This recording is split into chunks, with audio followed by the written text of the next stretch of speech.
안녕하세요. 오늘도 사연살롱을 찾아주셔서 감사합니다. 저는 통쾌한 이혼을 하고 지금은 아이들과 제2의 전성기를 살고 있는 40대 여자입니다. 그리 많은 기간을 산 건 아니지만 돌이켜보면 인생이란 건 참 알다가도 모를 일 같아요. 아무리 계획을 잘 세워도 변수는 꼭 있기 마련이라고. 행복할 줄 알았던 남편과의 결혼이 저에게 상처만 남길 거라는 걸 누가 알았을까요? 간혹 어떤 분들은 그러게 왜 그런 인간을 만났어? 라며 위로인지 뒷북인지 모를 말씀을 하시는 경우도 있는데 그걸 미리 알 수 있는 능력이 있다면 이혼하는 부부가 몇이나 있을까 싶네요. 그러면서 또 한편으로는 이젠 정말 끝이구나 하고 절망에 빠졌을 때 전혀 생각하지 못했던 의외의 기적이 제 인생에 일어났는데 오늘은 저의 이 롤러코스터 같았던 지난 사연을 여러분에게 들려드리고 싶어 이렇게 사연을 신청하게 됐어요. 저는 제 기억으로 10살도 되지 않았을 무렵부터 엄마와 단둘이 살았어요. 엄마는 제가 더 클 때까지 아빠와 왜 이혼하게 됐는지 말하지 않으라 하셨지만 출장이 많았던 아빠가 바람이 나서 이혼을 하게 된 거더라고요. 이혼을 원한 건 엄마였어요. 배신감에 더는 아빠와 살 수 없었던 거죠. 하지만 무슨 염치인지 아빠는 이혼을 원하지 않았고 엄마의 뜻대로 이혼을 한다면 위자료나 양육비 등은 일절 주지 않겠다고 적반하장으로 나왔다는데 엄마는 저만 있으면 상관없다며 그렇게 한 푼도 챙기지 못하고 이혼을 하셨다고 했어요. 희진아, 엄마가 미안해. 오늘 생일인데 우리 희진이 갖고 싶어하는 게임기도 못 사주고 엄마가 아빠랑 이혼하지만 않았어도 우리 희진이는 이렇게 살지 않아도 되는데. 무슨 말이야. 잘못은 아빠가 한 거잖아. 난 엄마만 있으면 돼. 게임기 사실은 그렇게 갖고 싶었던 거 아니야. 엄마가 끓여준 미역국 먹고 엄마랑 이렇게 있는 지금이 훨씬 행복한걸. 저는 그때 사실 게임기가 엄청 갖고 싶긴 했어요. 친구들이 전부 그 게임기를 가지고 있었는데 저만 없었거든요. 게다가 옆에서 몰래 봤던 게임기는 무척 재밌게도 보여서 생일이라 혹시라도 하는 생각에 기대를 좀 하고 있었는데 현실은 역시나였죠. 하지만 펴낼 수 없었어요. 엄마는 하루 종일 저에게 미안해하셨고 저는 그런 엄마의 마음을 헤아려야 했으니까요. 엄마는 아빠와 이혼 후 식당 일과 부업을 하며 거의 하루도 쉬지 못하고 일만 하셨어요. 그래서 철이 빨리 들어버린 저는 그런 엄마가 항상 걱정이었는데요. 그렇기 때문에 자연스럽게 저는 어릴 때부터 빨리 돈을 벌고 싶었어요. 대학에 가고 싶은 마음이 없었죠. 성적도 안 좋았고요. 하지만 그런 저와 다르게 엄마는 무슨 일이 있어도 저를 대학에 보내고 싶어 하셨고 제가 수능도 보지 않고 대학도 가지 않겠다고 하니 무섭게 화를 내셨는데요. 그게 엄마가 저에게 처음으로 내는 화였어요. 내가 언제 너더러 돈 걱정하래? 가뜩이나 여태 제대로 해준 것도 없어서 속상해 죽겠는데 왜 대학을 안 가? 네가 그러면 내가 얼씨구나 돈 굳었다 좋아할 줄 알았어? 엄마, 현실적으로 생각해야지. 내가 공부라도 잘했으면 생각을 바꿀 수도 있어. 근데 아니잖아. 그러면 대학 다니는 동안 비싼 등록금만 내는 걸 텐데 우리 형편에 그게 말이 돼? 그러게 알바하지 말라고 했잖아. 너라도 잘 살아야 하는데. 난 잘 살 거야. 대학 안 다니면 다 못 살아. 난 공부보다 돈 벌어서 엄마랑 편하게 살고 싶어. 따뜻한 물 펑펑 나눈 아파트에서 엄마랑 돈 걱정하지 않고 소고기도 먹으면서 그렇게 살고 싶단 말이야. 희진아, 딸이 좋아서 딸이 원해서 그러자고 하는 거야. 엄마는 대학보다 내가 더 중요하지 않아? 그야 당연히 네가 더 중요하지. 미안해. 이게 다 능력 없는 엄마 탓이야. 이럴 줄 알았으면 네 아빠랑 싫어도 같이 살걸. 또 그 소리. 나도 다른 여자랑 바람난 아빠 소름 끼치게 싫어. 엄마가 참고 살았어도 나는 못 참았을 거야. 그러니까 그런 말 하지 마. 우리끼리 보란 듯이 행복하게 잘 살면 되는 거잖아. 나 꼭 행복하게 잘 살 거니까 엄마는 제발 그런 생각하지 마. 딸 속상해. 알겠어. 그럼 나중에라도 생각 바뀌면 엄마한테 꼭 말해. 알겠지? 알겠어. 저는 그렇게 고등학교를 졸업하자마자 컴퓨터 자격증을 따서 작은 회사의 사무보조로 취직을 했어요. 그때는 제가 돈을 벌면 생활이 아주 많이 좋아질 거라고 생각했는데 현실은 그러지 않았죠. 엄마는 워낙 오래 힘들게 일을 하셔서 점점 일하기가 힘들어지셨고 어느 순간부터는 집에서 부업만 하시고 제가 벌어온 돈으로 생활하게 되었는데 그렇게 살다 보니 생활은 예전과 크게 달라지지 않았어요. 하지만 원망할 수 없었죠. 저의 선택이었고 엄마가 힘드셔서 일을 예전같이 못하신 걸 탓할 수도 없었으니까요. 그래서 그냥 무식하게 열심히 벌고 아끼며 살았어요. 그렇게 5년을 살았는데 그동안 힘들어도 꾸준히 적금을 통해 돈을 모았더니 방 2개짜리 작은 아파트로 이사갈 정도는 마련할 수 있게 되었고 그렇게 돈을 쫓으며 살다 보니 저의 20대도 훌쩍 끝나고 말았어요. 핑계일 수도 있지만 그래서 저는 좋은 시절 남들 다 아는 연애도 제대로 못 해봤어요. 워낙 힘들게 살았기에 결혼해서 가정을 이루고 남편 그늘 밑에서 사랑받고 살고 싶은 꿈은 있었는데 그야말로 저에겐 꿈같은 일이었네요. 그러다 운명인지 인연인지 좋은 기회가 생겨서 회사를 이직하게 되었고 거기서 남편을 만나게 되었어요. 저는 여전히 사무 보조 일을 하고 있었는데 남편은 영업 담당 일을 하고 있어서 말도 잘하고 겉모습도 꽤나 호감형이었어요. 그래서 저 말고 남편을 좋아하는 여직원이 많았는데 경쟁이 심하다 보니 눈길이 가도 저는 남편을 제대로 마주할 수 없었어요. 그 여직원 중에 저만 고졸이었거든요. 하지만 무슨 일인지 남편은 저를 좋아했어요. 그래서 외근 갔다 돌아올 때면 종종 제 생각나서 샀다며 간식을 주기도 했는데요. 어찌나 여직원들이 부러워하고 질투를 하는지 제가 꼭 연예인이라도 된 듯한 기분이 들더군요. 그렇게 저는 사내 연애를 했어요.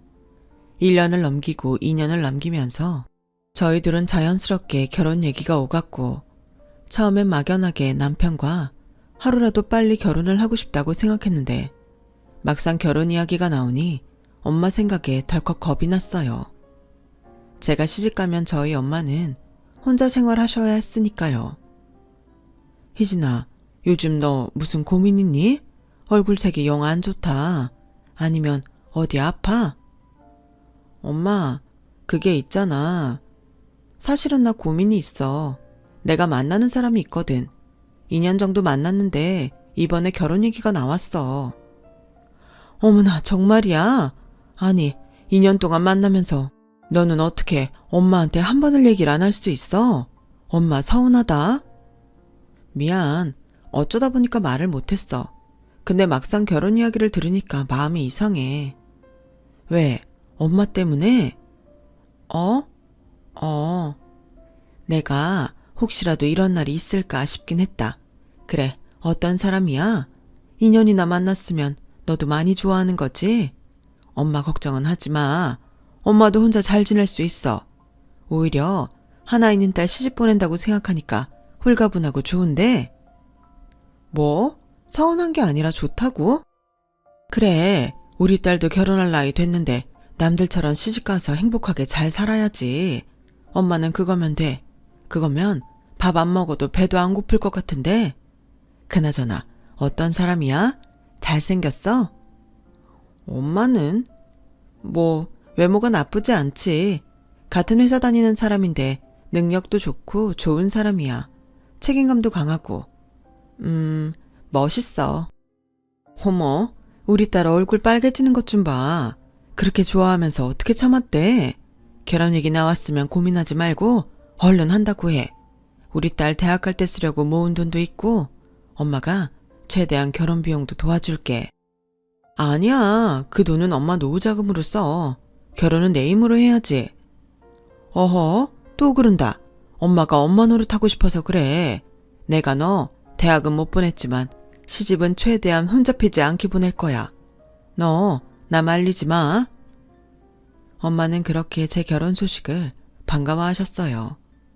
그리고 저도 엄마의 반응에 불안했던 마음이 놓였는데요.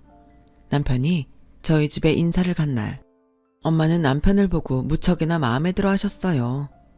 저 역시 남편이 시부모님에게 제 얘기를 충분히 해놔서 인사를 간 날, 크게 불쾌한 일은 일어나지 않았는데요. 인사를 가기 전까지 나름 걱정을 얼마나 했는지 몰라요.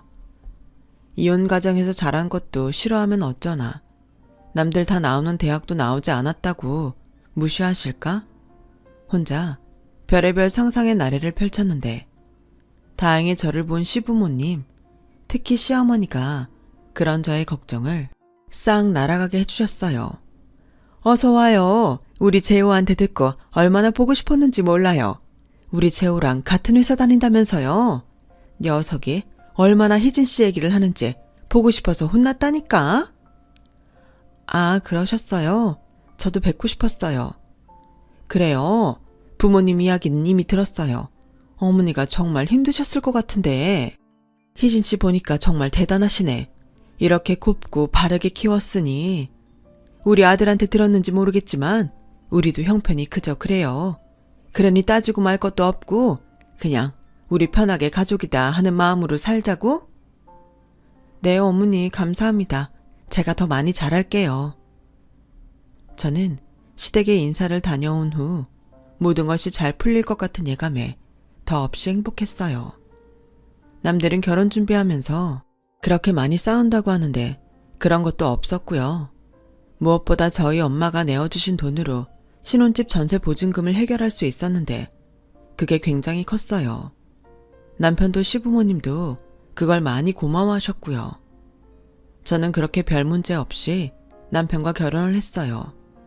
그리고 집 없는 부부가 그렇듯 저희 부부도 열심히 벌어서 집을 장만하자는 목표를 세웠는데 그래도 일단은 맞벌이니까 저는 친정엄마에게 조금이라도 매달 용돈을 드리고 싶어 남편에게 이 문제를 상의했는데요. 남편은 제 말을 듣고 난색을 표하더군요. 뭐? 매달 용돈을 드리겠다고? 얼마나? 한 30만 원에서 50만 원 정도? 그게 원래 내 월급으로 생활하는 부분이 커서 당장 그거 없으면 엄마가 많이 힘드실 것 같거든. 그렇게나 많이? 그건 좀 아니지 않아? 나도 결혼 전에는 우리 부모님한테 월급의 반은 드렸어. 근데 이제 자기랑 결혼해서 그거 안 드리기로 했는데 내 입장도 좀 그렇다. 그렇다고 우리가 양가에 용돈 다 드리고 살 수는 없잖아. 용돈은 우리 집 장만할 때까지 공평하게 드리지 말자. 대신 우리 집 사고 여유 있을 땐 지금 못 드린 것까지 넉넉히 드리자. 장모님만 괜찮으시다고 하면 나는 모시고 사는 것도 좋아. 지금은 서운하게 들릴지 모르지만 우리가 잘 사는 게 먼저야. 그게 효도라고. 남편은 평소에도 돈이라면 참 깐깐했어요. 저는 그때까지도 좀 기분에 내키는 지출을 하는 편이 많았는데 남편은 한 달 지출 계획을 세워놓고 돈을 쓰는 사람이었거든요. 그래서 자연스럽게 저는 생활비를 받고 남편에게 경제권을 일임했는데요. 그게 저의 첫 번째 실수였어요. 남편도 돌아서면 남인데 제가 남편을 결혼 초부터 너무 믿었던 거였죠. 그리고 남편의 말에 설득당한 저는 어쩔 수 없이 매달 친정에 용돈 드리는 건 포기하게 되었고 대신 엄마에게 죄송하다며 필요한 거 있으면 이야기하라고 제 마음을 표현했는데 뭐? 너 시집가서도 엄마한테 돈을 주려고 했다고? 희진아, 그건 아니지. 엄마도 엄마 혼자 쓸 돈은 충분히 벌어. 그러니까 이젠 엄마 걱정하지 마. 그리고 박서방이 참 고맙네. 어떻게 자기 부모님도 아닌 날 모시고 살겠다고 해. 우리 딸이 엄마랑은 다르게 서방복은 있나 보다. 박서방한테 말만이라도 고맙다고 전해줘. 라고 엄마가 말씀을 하시니 저도 덩달아 남편에게 참 고마웠어요. 그리고 그렇게 7개월 정도 신혼생활을 하니 우리 부부에겐 첫 아이가 생겼고 첫 아이를 임신하고 낳을 때까지도 회사를 다녔는데 첫째 아이 돌이 지나 곧바로 둘째 아이를 가지면서 회사를 다니는 게 체력적으로 금방 한계가 왔어요. 연달아 임신과 출산 그리고 육아와 동시에 다시 임신을 하니 너무 힘들었죠. 그러다 둘째를 낳고부터는 현실적으로 더는 회사에 다닐 수 없었어요. 손이 많이 가는 연년생 둘을 키우면서 회사를 다니려면 누군가의 도움이 필요했는데 시어머니도 친정엄마도 저를 도와주실 수 있는 상황이 아니었으니까요. 결국 저는 아이를 위해 회사를 그만둬야 했어요. 남편은 많이 아쉬워하는 눈치였지만 누구보다 옆에서 제가 고생하는 걸 봤기 때문에 저를 말릴 수 없었죠. 대신 맞벌이에서 외벌이로 살아야 하니 허리띠를 더 졸라매야 한다며 괜찮냐고 저에게 물었는데 저는 괜찮다고 했어요. 다른 지출은 거의 하지 않고 아이들을 위해 쓰면 못할 것도 없다고 생각했기 때문이었어요. 하지만 그건 제 생각이었고 남편은 외벌이가 되고 불안하다며 예전보다 훨씬 더 돈을 아끼려 했는데 아끼는 것도 좋지만 남편이 하도 그러니 눈치가 보였어요. 제가 개인적으로 쓰는 것도 아닌데 마트에서 물건 하나를 집더라도 남편 얼굴이 동동 떠올랐으니 말 다 했죠. 그래도 인간은 적응의 동물이라고 하잖아요. 처음엔 100만 원 가지고 사는 생활비가 그렇게 부족하더니 어느덧 100만 원에 맞춰서 살 수 있게 되었고 그렇게 아이는 커가고 삶의 지혜가 넓어지는데 꼬박 10년이 걸렸어요.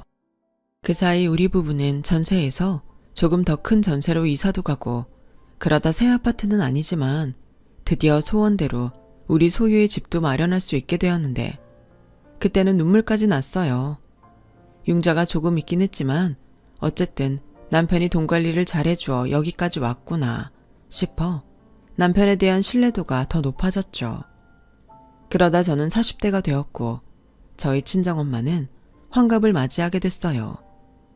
다른 자식들처럼 여행이나 어디 근사한 곳에서 저녁이라도 먹으면 좋겠지만 융자가 생긴 뒤 더 지독한 짠돌이가 된 남편은 그걸 허락할 리 없었고 생일이나 명절 아니면 용돈도 드릴 수 없었던 저는 환갑만이라도 두둑한 용돈을 드리고 싶어서 몇 년 전부터 생활비에서 돈을 조금씩 모으고 있었어요. 그렇게 친정엄마의 환갑이 되었고 저는 제가 모은 돈으로 생일상이라도 거하게 차릴 마음에 전날부터 마음이 부풀어 있었는데요. 그리고 남편에게도 사전에 미리 이야기를 해놨어요. 여보, 다른 날도 아니고 오늘 우리 엄마 환갑인데 자기가 퇴근하면서 근사한 꽃다발도 사고 케이크도 사와. 우리 엄마가 당신 엄청 챙기는 거 알지? 알겠어. 귀에 딱지 생기겠다. 퇴근하고 늦지 않게 갈 테니까 그만 말해. 저는 그렇게 남편을 믿고 양손 가득 장을 봐서 일찌감치 친정으로 넘어갔어요. 결혼 전 라면 정도나 끓이던 딸이 미역국에 잡채, 갈비찜까지 거하게 생일상을 차려내니 엄마는 이게 다 뭐냐며 세상을 다 얻은 듯 행복해 하셨고 이게 뭐라고 근사한 곳에 가서 남부럽지 않게 식사 대접도 못하는 제가 너무 죄송해서 엄마 뒤에서 눈물을 훔치기도 했는데요. 그러면서 가슴에는 이따 집에 갈 때 남편 몰래 드려야지 하며 넣어둔 용돈 봉투를 가지고 있었어요. 그리고 저녁 시간에 맞춰 퇴근한 남편은 부케만한 아담한 꽃다발과 또 아담한 케이크를 들고 나타났는데 그러면 그렇지 하는 생각이 절로 들더군요. 그런데요, 정말 의외였던 건 기대도 하지 않았던 남편의 용돈 봉투였어요. 장모님, 이거 진짜 얼마 되지 않는데 드시고 싶은 거 있으시면 이걸로 사드세요. 사위가 돈이 많으면 이럴 때 크게 한턱 쏘면 좋은데 죄송합니다. 무슨 소리야? 그리고 뭘 이런 걸 줘? 이렇게 생일상 받고 자식들이랑 손주들이랑 같이 있으면 이게 선물이지. 그래도 우리 사위가 주는 첫 용돈이니 내가 고맙게 받을게. 이걸 아까워서 어떻게 쓰나? 아닙니다. 그냥 쓰세요. 제가 칠순에는 더 많이 드릴게요. 저는 남편에게 고맙고 미안했어요. 짠돌이라고 속으로 엄청 원망했거든요. 다 우리 가족을 위해 그런다는 건 알았지만 남자가 너무 그러니까 그것도 좀 별로라고 생각했는데 남편이 저희 엄마에게 건넨 봉투를 보고 아, 그래도 쓸 때는 쓰는 사람이 내 남편이었구나 라며 남편을 다시 봤어요. 적어도 제가 그 봉투의 액수를 확인하기 전까지는요. 저는 이왕 엄마가 기뻐하시는 거 제가 준비한 봉투와 합해서 더 많이 기쁘게 해드리고 싶었어요. 저희 엄마가 남편에게 봉투를 받으면서 금액을 따로 확인하지 않고 화장대 위에 올려놓는 걸 봤거든요. 그래서 화장실 간다면서 몰래 안방으로 들어가 남편이 드린 봉투를 열었고 저는 기분이 확 상하고 말았네요. 남편은 저희 엄마에게 10만 원을 드리면서 일부러 10,000원짜리 10장을 준비한 듯 했어요. 5만 원짜리 2장이면 금방 액수를 들킬 것 같으니 꼼수를 부린 거죠. 그에 반면 저는 50만 원을 준비했는데 저는 적어도 저와 비슷한 금액을 드렸을 거라 기대했다가 실망만 하고 말았네요. 그래도 다행이라고 생각했어요. 뭐 저희 엄마가 액수에 크게 의미를 두진 않겠지만 처음으로 사위에게 받은 용돈이 10만 원이라는 건 엄마가 몰랐으니까요. 저는 얼른 제가 준비한 돈을 남편이 건넨 봉투에 넣었어요. 그렇게 저희 엄마는 남편에게 60만 원 용돈을 받았다고 생각하셨고 친구분에게도 환갑이라 일부러 60만 원을 준 것 같다며 자랑까지 하셨다는데 제가 다 얼굴이 화끈거렸죠. 그때까지는 저는 그게 저와 저희 엄마를 무시해서 하는 행동이라고 생각하지 않았어요. 짠돌이가 짠돌이 짓을 했다고만 생각했거든요. 하지만 나중엔 그게 다 저와 저희 엄마를 무시해서 그랬다는 걸 알게 됐고 그 배신감은 이루 말할 수 없었네요. 그리고 여느 부부가 그렇듯 저희 부부도 가끔 의견 충돌로 싸우곤 했는데 그때도 주로 그놈의 돈 때문에 싸웠어요. 아이들이 크면서 학원에 가고 싶어 했는데 남편은 그 돈이 아깝다고 했거든요. 아니, 그리고도 당신이 아빠야? 다른 건 그래도 내가 참을 수 있는데 어떻게 애들한테 쓰는 돈이 아깝다고 할 수 있어?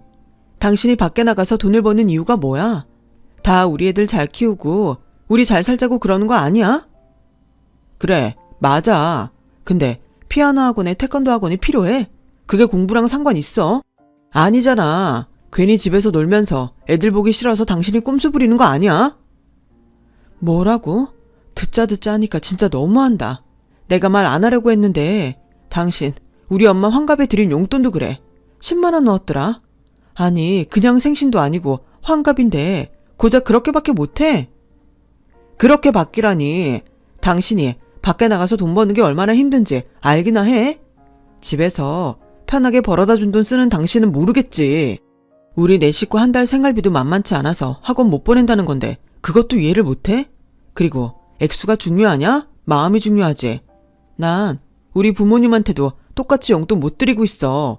당신도 알잖아. 아니, 결혼 전에는 안 그랬는데 왜 그렇게 생각이 없어?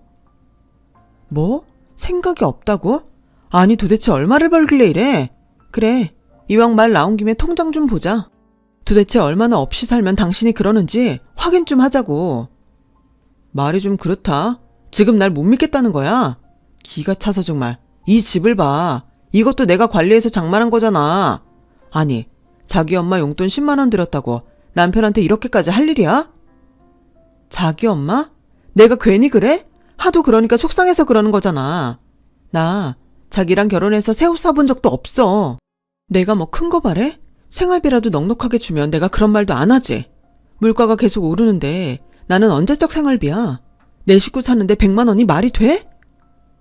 정말 웃긴다. 집에서 노는 사람이 옷이 왜 필요하냐?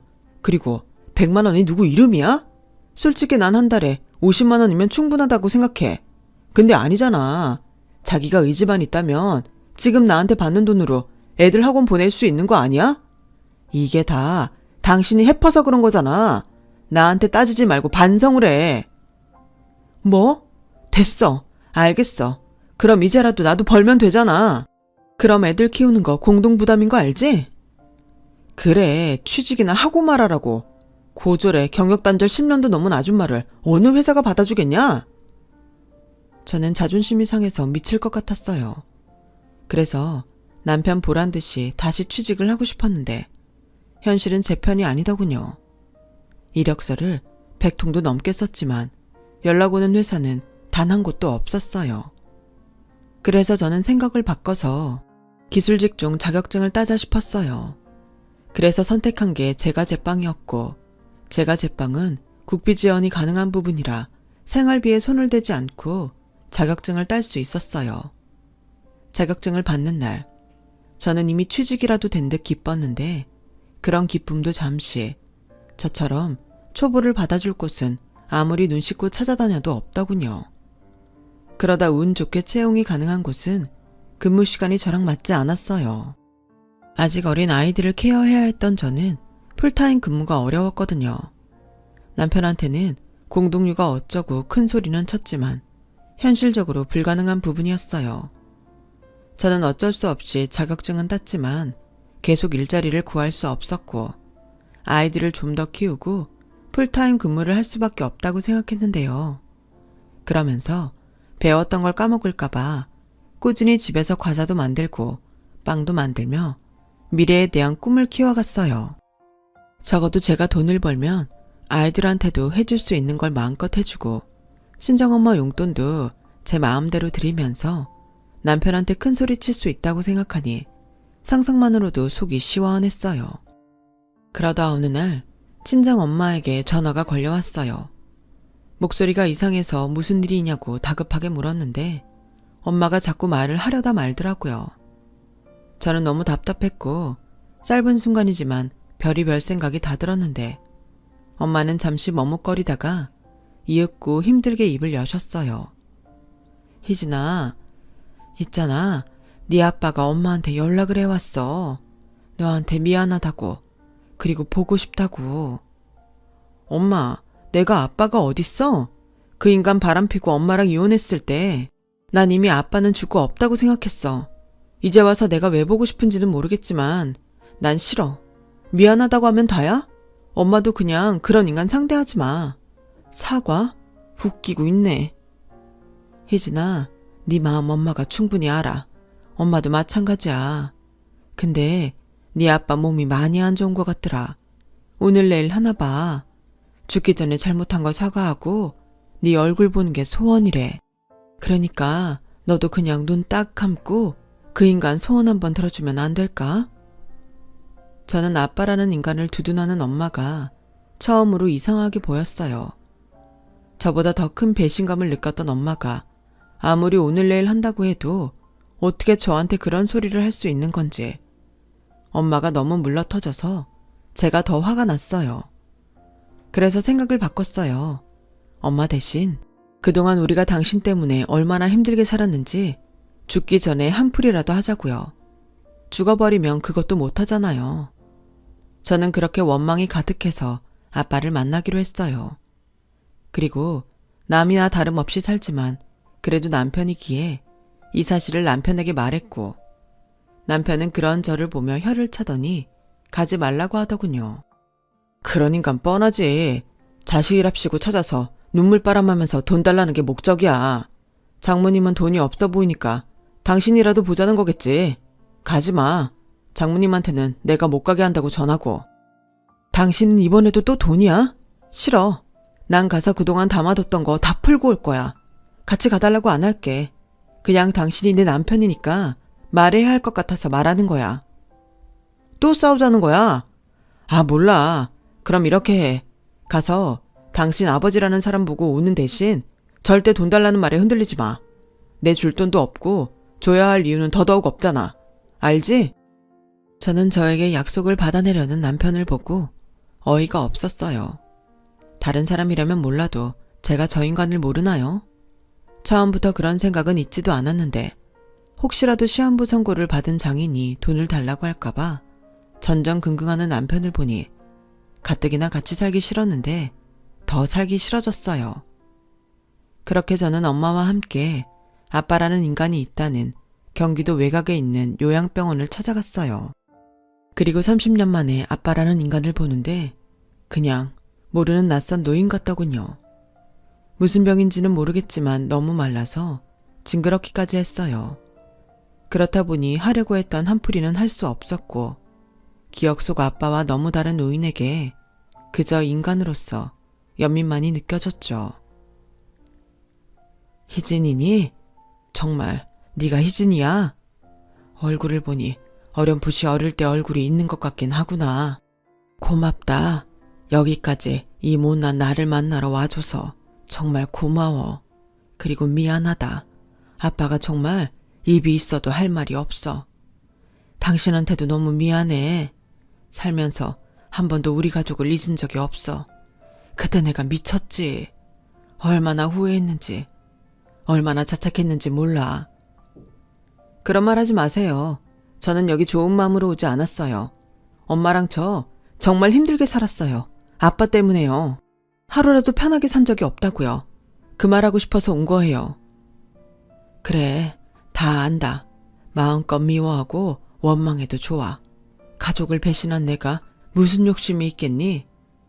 그러니까요. 저 아빠 용서할 생각 없고 아무 감정 없어요. 그러니 아프신 걸로 어떻게 해볼 마음이시면. 아니다. 난 그런 마음 전혀 없어. 내가 죽기 전에 너랑 네 엄마를 보고 싶었던 건 꼭 전해야 할 게 있기 때문이야. 여보, 그리고 너도 이리 가까이 와. 아빠는 저희 모녀를 당신 가까이 오라고 손짓했어요.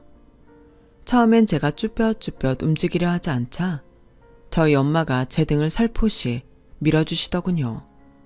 그리고는 고개를 끄덕이시며 괜찮다고 하셨는데 그렇게 30년 만에 아빠 곁으로 가니 아빠는 얼마나 손에 가지고 계셨는지 꼬깃꼬깃한 통장을 제 손에 쥐어줬어요. 아빠 노릇 못한 거 이걸로나마 대신하고 싶구나. 네 엄마랑 이혼하고 아빠는 줄곧 돈만 벌었어. 돈 벌어서 너한테 그리고 네 엄마한테 주겠다는 마음으로 배도 타고 해외도 나가고 그랬다.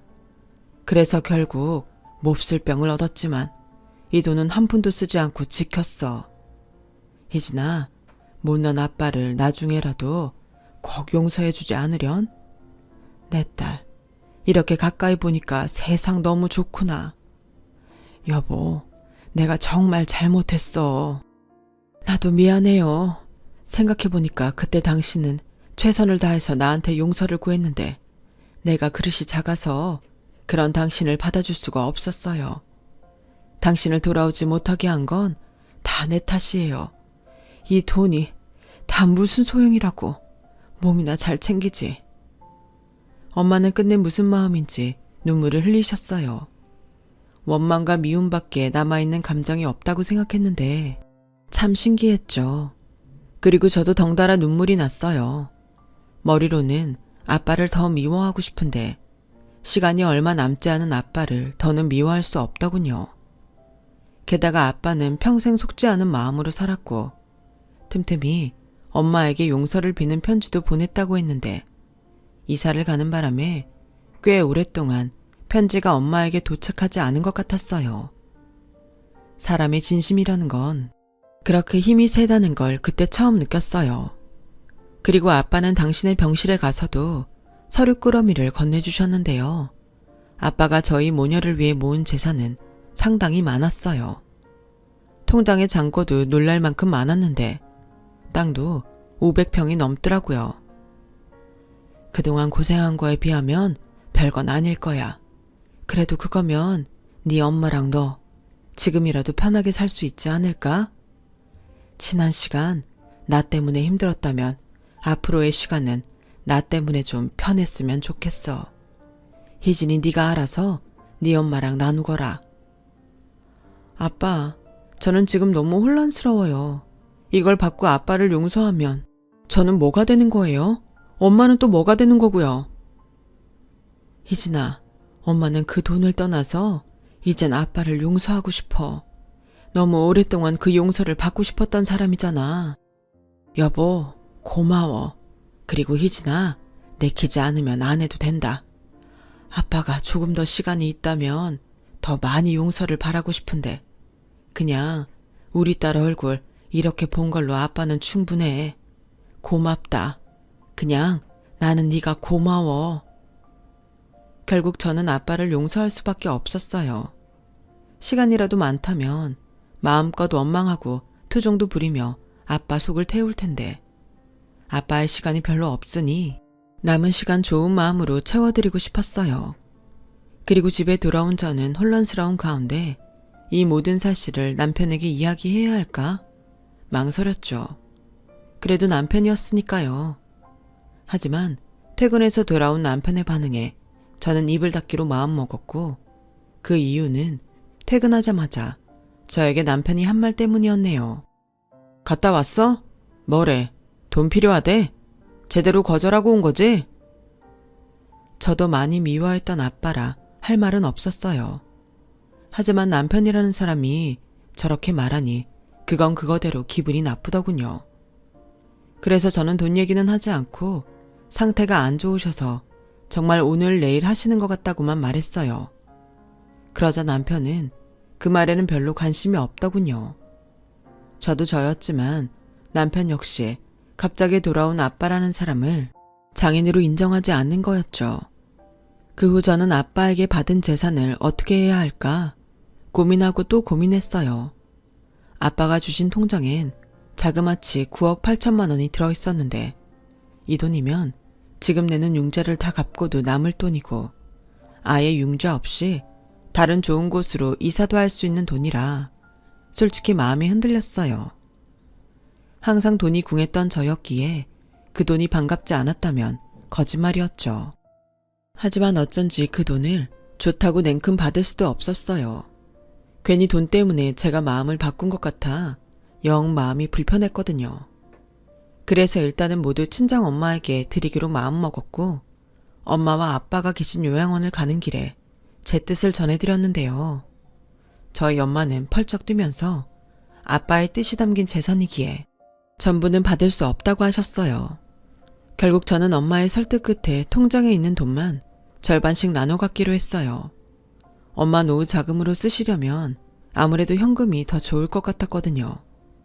그리고 땅은 당장 어쩔 마음이 없으니 제 명의로 해놓기로 했는데요. 그렇게 며칠은 아빠가 저에게 주신 재산 정리와 아빠 요양원을 다니느라 정신이 없었어요. 그 사이 아빠와 저는 마치 핏줄이 당기듯 농담도 하고 저희 아이 사진도 보여주며 급속도로 편하게 대화할 수 있는 사이가 되었고 그렇게 시간을 들여 다가가다 보니 어느새 제 마음은 미워했던 마음에서 아빠가 조금이라도 더 사셨으면 좋겠다는 마음으로 바뀌게 되었죠. 하지만 역시나 인생은 제가 원하는 대로 돌아가지 않았어요.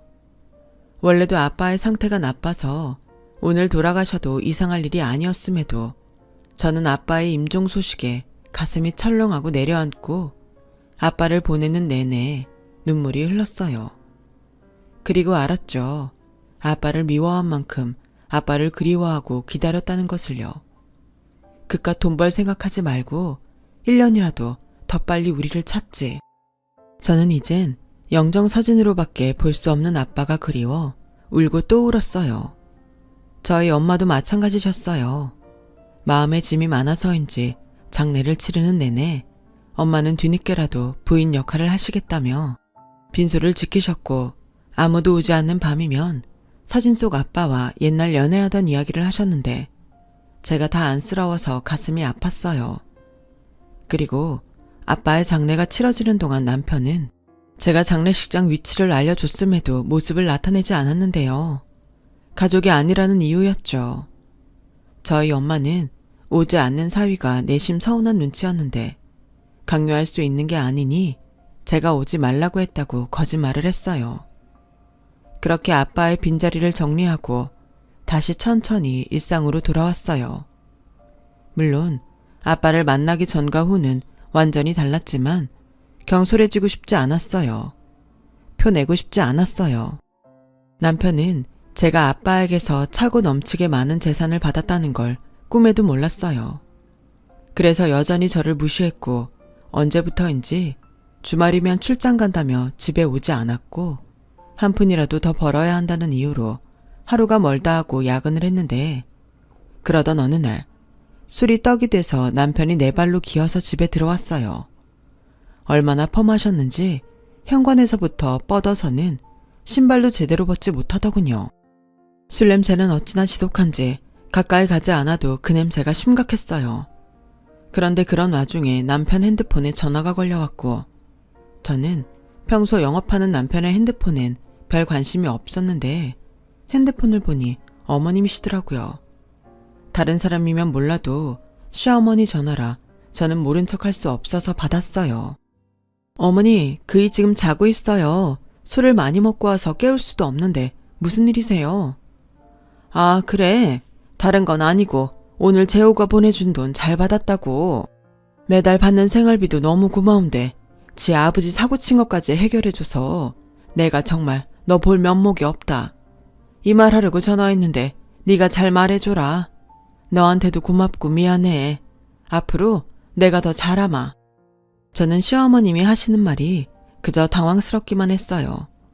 매달 받는 생활비라니.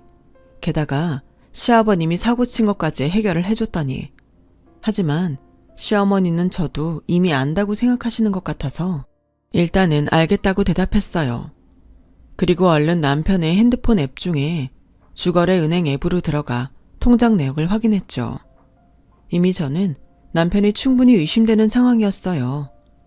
저에게는 시댁에도 한 푼도 드리지 못한다며 저희 엄마에게 10만 원 드린 걸 유세 떨듯 말한 사람이 만약에 저의 의심이 맞다면 저는 남편을 용서할 수 없다고 생각했죠. 그렇게 떨리는 마음으로 통장 내역을 확인했어요. 급여와 수당, 정말 어마어마하더군요. 저한테는 늘 돈이 없다고 짠돌이에 궁상을 떨더니 어떤 달은 1,000만 원이 넘는 수당이 들어온 달도 있었어요. 그리고 시어머니의 말씀대로 남편은 매달 100만 원씩 시댁에 꾸준히 보내고 있었고 어버이날, 명절, 생신이 있는 달에는 통 크게 100만 원씩 더 보내드렸어요. 그러면서 저희 엄마 환갑에는 꼴랑 10만 원을 챙겨왔다니 저는 소름이 끼쳤어요. 10년 넘게 부부로 산 세월이 억울하기만 했어요. 그리고 그 순간은 남편을 믿는 저도 싫었어요. 제대로 확인도 하지 않고 남편의 거짓말에 놀아났다니 저는 분통이 터져서 눈물이 났어요. 그리고 내친 김에 출금 내역을 하나하나 확인했고 이상한 내역을 또 발견하게 됐는데 최근 6개월 동안 같은 여자 이름으로 200만 원씩 송금한 내역이 있었어요. 여자 이름, 딱 떨어지는 금액. 저는 촉이 왔죠. 그래서 이번엔 남편의 톡을 뒤졌어요. 그랬더니 유일하게 잠겨있는 톡방이 있더군요. 지문으로 되어 있길래 골아 떨어진 남편의 손을 갖다 대고 톡방을 풀었어요. 그러자 거기엔 열어보면 안 될 판도라 상자처럼 가관이 아니었어요. 톡 내용을 살펴보니 이 남편이랑 개쓰레기는 그 여자한테 원룸까지 전세로 계약해서 살게 하고 있더라고요. 그 200만 원은 제가 예상한 대로 그 여자의 생활비였어요. 아이들이랑 사는 저한테는 100만 원을 줘놓고 지랑 바람 피는 여자한테는 200만 원을 주다니. 거기에 지네 집에는 꼬박꼬박 챙길 건 다 챙기면서 저와 아이들 그리고 저희 엄마한테까지 철저하게 무시했다는 사실에 저는 더는 참을 수 없었죠. 더 이상 이혼이 무섭지 않은 사람이었으니까요. 저는 밤을 꼴딱 새우며 남편의 핸드폰에 들어있는 증거란 증거는 모두 제 핸드폰으로 옮겨놨어요. 그리고 날이 밝는 대로 변호사를 찾아가 이혼 상담을 했죠. 다행히 모든 건 제가 유리했어요. 상담해주는 사무장님이 제가 수입이 없어도 가정에 기여한 정도가 크기 때문에 어느 정도 재산 분할도 가능하고 별개로 위자료도 최대한 받을 수 있고 아이들이 아직 어려서 양육비도 모두 받을 수 있다고 하시는데 제 속이 어찌나 시원했는지 몰라요. 저는 하루라도 빨리 남편과 남남이 되고 싶었어요. 하지만 친정 엄마에게 이혼 사실을 알리기는 정말 쉽지 않았는데 그렇다고 내내 속일 수는 없는 일이라 친정 엄마를 찾아가 모든 사실을 털어놓았어요. 이미 남편이 바람을 피워서 이혼했던 경험이 있는 엄마는 사위의 외도 사실에 충격을 받으셨고 그동안 당신과 당신 딸을 무시했다는 사실에 이혼을 결심한 저를 말리지 못하셨는데요. 그 배신감이 뭔지 너무나도 잘 알고 계셨던 당신이기에 결국 엄마는 자리에 알아눕게 되셨어요. 그러면서 엄마 팔자를 저에게 물려준 것 같다시며 미안하다고 하시는데 잘 살지 못한 제가 너무 죄송했죠. 저는 결심했어요. 시원하게 복수하고 보란듯이 그놈보다 행복해지기로요. 그래서 거침없이 이혼을 진행했어요. 돈이 있으니 무서운 게 정말 없더라고요. 기필코 10년 동안 아이 키우며 혼자 고생하고 배신당한 제 인생을 어떤 식으로든 보상받겠다고 결심했죠. 그리고 모든 준비가 끝났을 때 남편에게 선전포고하듯 이혼을 통보했어요. 소장 갈 거니까 이혼 준비하라고요. 남편은 코웃음을 쳤어요. 오히려 뭐하러 소장을 보내냐며 합의 이혼해줄 의사가 있다고 하더군요. 저는 이미 백업해둔 제 휴대폰 속 증거를 남편에게 보여주며 말했어요. 합의 이혼? 내가 원하는 대로 다 주고 이혼할 거야? 그렇게 하고 왜? 내가 이혼하자고 하니까 좋아 죽겠어? 월 200씩 주는 그년이랑 살 생각하니까 좋냐? 그리고 당신 뻔뻔하게도 매달 당신 부모님한테 생활비 보냈더라. 나한테는 쥐꼬리만큼 생활비 주면서 그렇게 갖은 유세를 떨더니 자기 부모님이랑 그년한테 주는 돈은 안 아까웠나 봐? 에이씨, 이미 다 안 거야? 내 핸드폰 뒤졌냐? 그래, 내가 번 돈으로 내가 우리 부모 챙겼다. 어쩔 건데? 문제 있어? 꼬우면 너도 벌어서 니네 엄마 갖다 주지 그랬어. 10년 동안 내내 놀아놓고 이제 와서 누굴 탓해? 뭐라고? 놀았다고? 누가 그래? 내가 놀았다고. 그리고 잊었나 본데 우리 결혼할 때 신혼집 전세금 우리 엄마가 보냈어. 이 낡아빠진 아파트 사게 해준 종잣돈이 어디서 나왔다고 생각해? 그래놓고 지네 부모한테는 월 100씩 주면서 우리 엄마한테는 10만 원? 네가 사람 새끼야? 내가 원하는 대로 다 내놓을 거 아니면 법대로 해. 치사하고 더러운 새끼. 끝까지 지가 바람핀 얘기는 안 하는구나. 저는 더는 남편과 상대하고 싶지 않았어요. 어차피 저 인간이 제가 원하는 대로 모든 걸 들어줄 인간도 아니고 이번에는 저도 단호한 모습을 그 새끼한테 보여주고 싶었죠. 그래서 그 길로 아이들을 데리고 간단하게 짐을 싸서 친정으로 들어갔어요. 어차피 이혼하면 친정 엄마와 이사 가서 함께 살 생각이었기 때문에 이혼 준비도 친정에서 하면 된다고 생각했거든요. 그 뒤 남편은 비열하게 회유인지 협박인지 모를 말을 굳이 저를 찾아와서 했어요. 좋아. 당신이 이혼을 원하니까 그렇게 해. 대신 당신이 가져갈 수 있는 재산이 그렇게 많지 않다는 건 알아도. 판결 나오면 알겠지만 난 그 이상은 줄 생각 없어. 돈도 안 버는 당신이 어떻게 애들을 키우려고 그러는지 모르겠지만 애 앞장 세워서 돈 뜯어갈 생각이라면 꿈 깨는 게 좋을 거야. 나야 알다시피 그 여자랑 새 출발하면 돼. 오히려 고맙지. 웃기고 있네. 다 떠들었니? 당신이 말한 대로 나도 판결에 따를 거야. 그동안 속고 살면서 혼자 고생한 대가, 그리고 우리 엄마가 보탠 보증금까지 나 다 받을 거라고. 됐고 이제 귀찮게 사람 불러내지 마. 법정에서 보자고. 이혼 소송은 꽤 길고 복잡했어요. 그리고 이혼하는 과정에서 자신의 재산 목록을 밝혔어야 했는데 아무래도 재산 분할 때문인 듯 싶었죠. 그렇게 돌아가신 아빠가 물려주신 저의 재산이 밝혀졌어요. 남편은 전혀 몰랐던 저의 재산에 입에 거품을 문 사람처럼 충격을 받았고 황당하게도 자기가 준 생활비를 빼돌려 제가 돈을 부풀렸다고 생각하더군요. 뭐야, 맨날 나한테는 쥐꼬리니 뭐니 하더니 내가 준 생활비를 이렇게 빼돌렸어? 이거 아주 도둑년이구만. 그래, 이 많은 돈을 어떻게 번 거야? 세상에 땅까지 있어. 그러면서 나한테 꼬박꼬박 돈 받아갔냐? 저거 다 내 돈이지? 정말 부끄럽다. 100만 원 주면서 내가 그 돈을 빼돌렸다고 생각하는 거야 지금? 그 돈은 돌아가신 아빠가 나한테 주신 거야. 당신하고는 아무 상관없다고. 재산분할 대상도 아니니 기대도 하지 마. 우리 아빠는 가족도 아니라고 당신이 먼저 말했잖아. 그래서 장례식에도 오지 않은 거고. 그야, 그건 네가 말을 안 하는데 내가 어떻게 알아? 말했으면 나도 갔지. 왜? 돈 주면 가족이 아닌 사람도 가족이 되는 거야? 됐다 그래. 누가 그런 말을 했죠? 이혼은 진흙탕 싸움이라고요. 그 말이 정말이었어요. 세상에서 가장 추악한 싸움을 법원에서 판사님 앞에서 하는데 집에서 오는 내내 마음이 불편했네요. 그런데 이 인간은 저와는 다른 마음이었나 봐요. 그날 저녁 저에게 전화를 해서는 완전히 다른 태도로 울면서 저에게 빌기 시작했어요. 황당했죠. 여보, 아니 자기야. 지금 이런 말하는 게 자기는 믿어지지 않을 수도 있는데 내가 소송하면서 생각하니까 나 정말 나쁜 놈이 많은 것 같아. 미안해. 정말 미안해. 진심이야. 나 그 여자랑 당장 정리할게. 우리 부모님한테도 이젠 정말 생활비 못 드린다고 말할 거야. 그러니까 제발 나 버리지 말고 우리 다시 시작하면 안 될까? 내가 이렇게 빌게. 우리 애들 생각해서 마음 좀 바꿔줘. 응? 마음을 바꾸라고? 어떻게 먹은 마음인데 이 마음을 바꾸라는 거야. 됐어. 난 끝까지 갈 거야. 그렇게 좋아서 살림까지 차렸는데 왜 그 여자랑 헤어져? 나랑 이혼하고 그 여자랑 천년만년 행복하게 살아. 낮에는 도둑년이라고 펄쩍 뛰더니 갑자기 왜 이래? 저는 남편을 깔끔하게 외면했어요. 그 뒤 몇 번이고 다시 남편이 찾아왔는데 변호사 사무실에 말해서 접근 금지 명령 신청을 했어요. 그러자 남편은 잠잠해졌고 그대로 이혼 소송을 진행해서 마침내 살고 있는 아파트 시세의 절반과 위자료 3천만 원, 그리고 아이 양육수당 월 150만 원씩 지급하라는 판결로 끝이 났어요.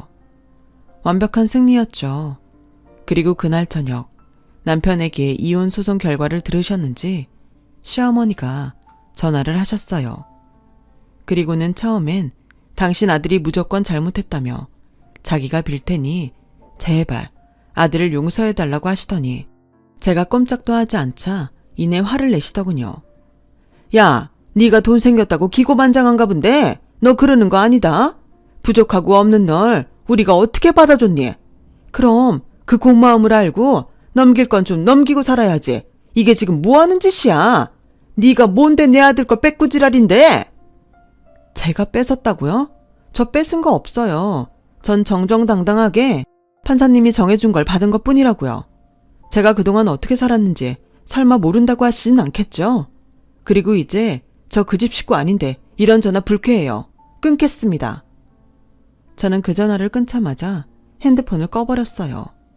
그리고 다음날 대리점에 가서 핸드폰 번호를 바꿔버렸어요. 핸드폰 번호를 바꿨을 뿐인데 이제야 제가 그들과 아무 상관이 없다는 실감이 나더군요. 그 후 저는 새로운 인생을 위해 분주하게 움직였어요. 친정 엄마와 살 널찍한 새 아파트를 장만했고 아파트 근처에 작은 상가를 구입해 꿈이나 그리던 베이커리 카페를 차렸어요. 저희 엄마는 뒤늦게 바리스타 공부를 해 자격증을 따셨고 그렇게 저는 빵을 굽고 저희 엄마는 커피를 만들면서 저희만의 가게를 만들어가고 있어요. 저희 아이들은 다행히 구김살 없이 원하는 피아노 학원과 태권도 학원 그리고 미술 학원까지 다니면서 하고 싶은 거 다 해주고 있고요. 카페 때문에 휴일에도 제대로 놀아줄 수 없는 게 미안해 한 달에 한 번은 꼭 가족 여행을 떠나곤 합니다. 그래서 그런지 요즘은 사는 게 참 재미있어요. 돈 때문에 행복해졌다고 말하는 건 좀 그렇지만 돈이 저를 불행해서 구해준 건 부정할 수 없죠. 어쩌면 돈보다 그토록 가족에게 용서받고 싶었던 아빠의 마음이 저를 구원해준 건지도 모르고요. 저와 엄마는 매년 아빠를 생각하며 아빠의 기일을 챙기고 있어요. 가족에게 돌아오고 싶었던 아빠는 그렇게 저희 곁으로 돌아오셨고 저도 엄마도 아빠를 생각하며 남겨준 재산도 남은 인생도 허투루 살지 않으려 노력하며 살고 있답니다. 그리고 아이들이 어려서 어쩔 수 없이 한 달에 한 번은 남편을 만나게 해주고 있는데요. 남편은 그 여자에게 버림받고 월세를 전전하며 산다며 아직도 저에게 매달리고 있어요. 어떻게 빠져나온 지옥인데 제 발로 거길 다시 들어갈까요? 어림없는 얘기죠. 남편은 아직도 무슨 미련인지 이혼 소송 중에 밝혀졌던 땅 시세를 지금도 꿰고 있어요. 자기 몫은 하나도 없는데 왜 그 땅에 침을 흘리는지 인간이 참 한심하기 짝이 없어요.